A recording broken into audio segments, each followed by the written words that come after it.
다음 질문이요. 주말에 자녀에게 몇 시까지 들어오라고 하십니까? 1번, 정각 오후 10시. 조금이라도 늦으면 안 돼요. 이렇게 하시는 분. 두 번째, 아이가 원할 때 들어오면 되죠. 네, 나만 깨우지 않으면 괜찮아요. 세 번째, 통금은 없고 아이가 늦게 와도 저는 늘 기다릴 준비가 돼 있어요 하시는 분들. 네, 참 피곤한 인생이죠. 네, 아이 위주로 사시는 거. 그리고 상황에 따라 귀가 시간을 함께 정해요. 특히 아이가 청소년 때 되면 부모님 아시죠? 저희를 이제 점점 떨어져 나가는 그게 정상인 거예요. 가끔 청소년 아이가 있으신 분들이 오셔서 저랑 얘기를 안 하려고 그래요. 어머, 건강한 아이 키우신 거예요, 그거. 당연히 부모님이랑 잘 얘기 안 하려고 하죠. 그게 지극히 정상인 거예요. 왜죠? 자꾸 이제 슬슬 자기의 인생을 사는 게 정상인 거예요. 근데 늘 기다릴 준비가 돼 있어요. 밤 3시, 2시인데 아이가 괜찮아요. 늘 기다릴 수 있어요. 이렇게 하시면은 어떤 일이 있을까요? 예, 인생 자기 멋대로 살게 되는 거겠죠. 한번 보세요. 어떤 양육 스타일이었는지. 네, 그러면 이 범라인드라는 연구자가 어떤 양육 방식을 썼을 때 가져다 오는 결과가 있을 거 아니에요. 예, 임팩트가 있잖아요. 예, 그거를 한번 보시겠습니다. 독재자형. 그분이 봤을 땐 이 독재자형 부모님들은 반응이 없어요. 아니면은 낮아요. 따뜻하지 않아요. 이런 분들은 아이가 고민을 가지고 와도 야, 내가 네 나이 땐 그런 거 아무것도 조그만 게 무슨 스트레스야? 이렇게 되는 거예요. 따뜻하지 않는 거. 따뜻하지 않다라는 뜻은 아이가 고민거리가 있어도 우리 부모님은 안전하지 않아. 안전하지 않은 사람 찾아갈까요? 아니거든요. 다른 것을 찾게 돼요. 맞죠? 보세요. 또 기대는 엄청 높은데 아이에게 반응은 그다지 많지 않아요. 그리고 솔직히 내 위주로 살고 내가 옳다는 방식대로 아이에게도 주입시키는 그런 거예요.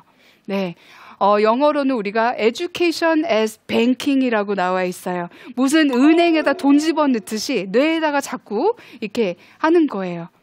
아이의 목소리가 커질까요? 작아질까요? 거의 없어지죠, 이 케이스는. 그렇기 때문에 아이가 자존감이 낮을 수밖에 없어요. 또 보세요. 방임형은 어떤 스타일인가요? 냉정한 거, 무반응, 무규칙, 관여하지 않은, 무관심. 아이가 어떻게 되든 그냥 I don't care. 누가 중요한 거죠? 내가 너무 중요한 거예요, 부모로서. 아이가 어떻게 되든. 이런 무관심 속에 자란 아이들은 당연하게 충동적 행동을 하게 돼 있죠. 한 아이가 엄마랑 가게를 갔어요.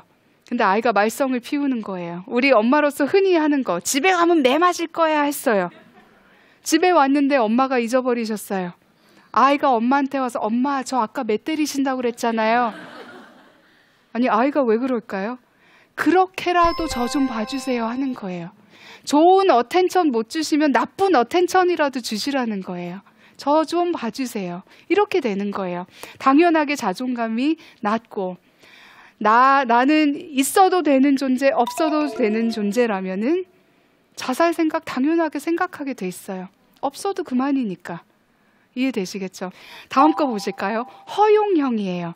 우리가 오해하세요. 자존감 높은 아이들 키우려면은 계속 지지해주고 계속 자기 아이가 원하는 대로 해주면 된다라고 생각을 하시는데 한번 보세요. 이 스타일은요, 아이에 대한 기대가 없으신 거예요. 교사든 부모든 아이에 대한 기대가 높으셔야 돼요.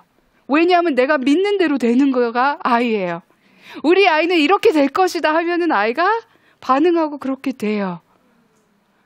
근데 이거는 아이에 대한 기대치가 굉장히 낮으니까 그냥 해달라는 대로만 해주면 잘 되는 줄 아는 거죠.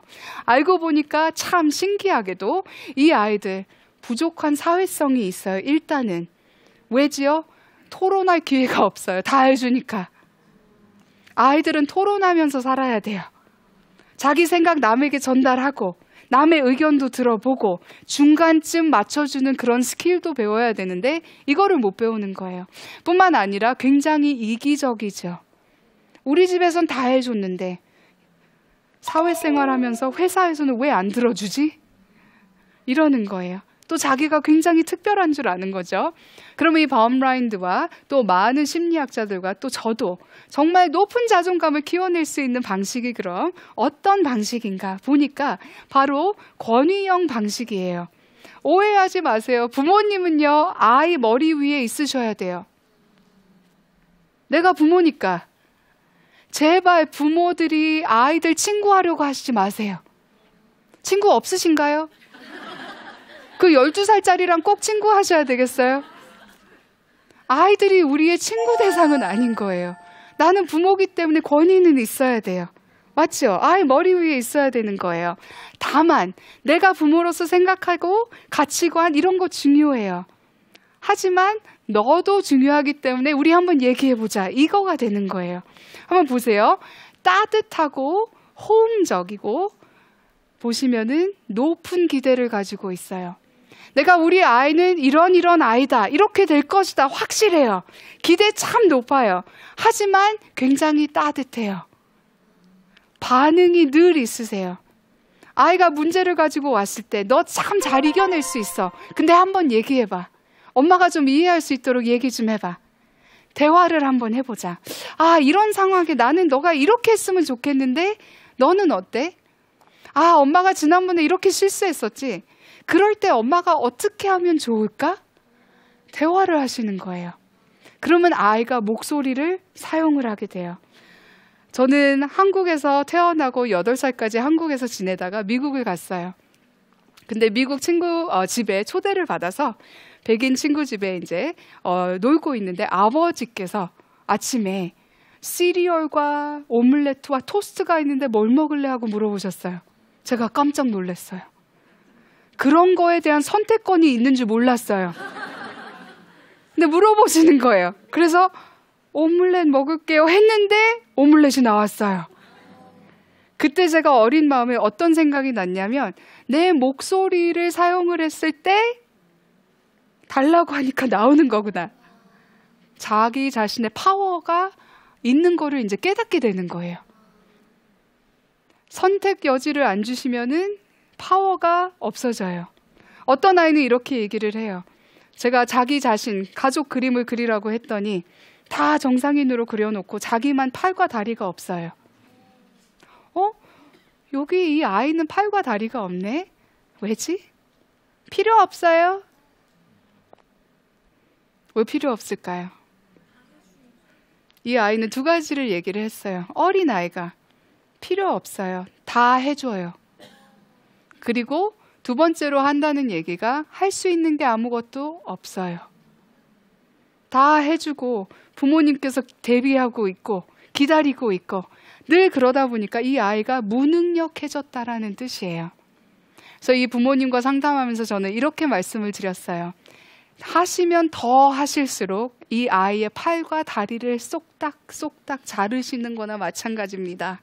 이 아이가 스스로 하고 자기 목소리로 자기 의견을 얘기할 수 있게 해주시는 거, 들어주시는 거. 권위가 있잖아요. 내가 처음 그게 아니다라고 생각될 때 있어요. 아직도. 그럼 토론을 한 다음에 일단 해결책이 안 나올 때는 우리 하루만 더 생각해보고 다시 얘기해보자. 이거는 괜찮은 거예요. 예, 이런 식으로 큰 아이들은 보니까 공부도 잘한대요.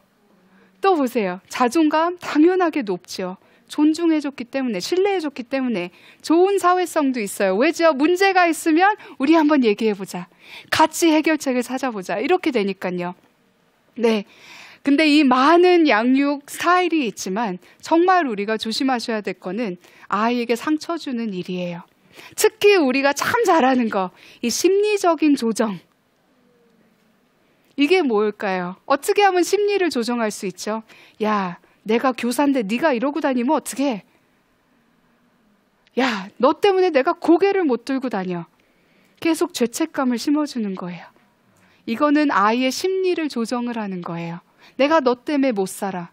아이 때문에 못 살고 살면은 안 되는 거예요. 네. 이런 식으로 아이에게 컨트롤하는 것. 아이들의 특징은 아픔을 재현하게 돼 있어요. 이게 무슨 뜻일까요? 아이들은요, 그 누구나 집안에 안 좋은 일 있으면 누구 탓을 할까요? 내가 조금이라도 더 잘했으면 이런 일이 없을 텐데. 이게 아이의 특징이에요. 자기 탓을 많이 해요. 근데 상처 있는 아이들은 그 어디엔가 가서 재현을 한다는 거예요. 어디에서 맞고 있는 아이들, 다른 데 가서 남을 때리게 돼 있어요.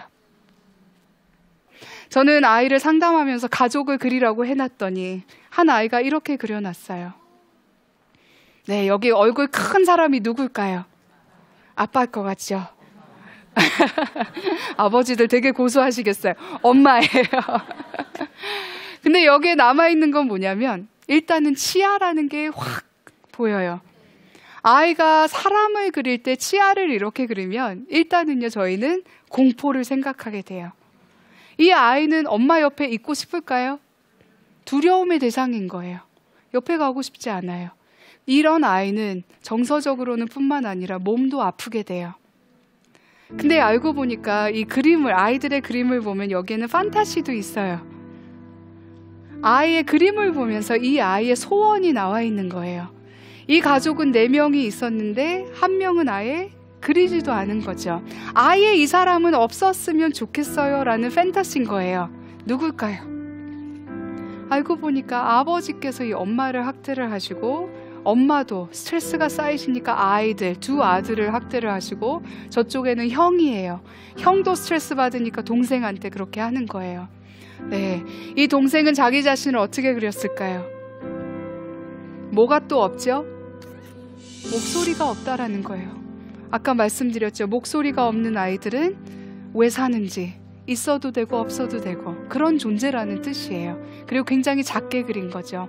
제가 많은 한국 학생들을 많은 나라에서 만나면서 늘 물어봐요. 부모님한테 가장 자주 듣는 말이 뭐니? 하고 물어보면 4글자라고 늘 얘기를 해요. 뭘까요? 미국, 한국 다 똑같아요. 가 공부해.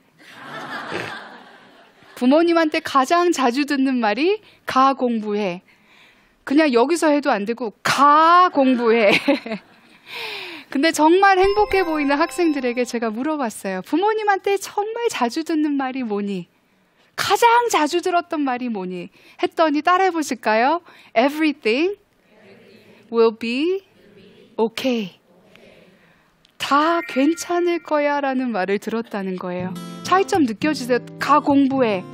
다 괜찮을 거야.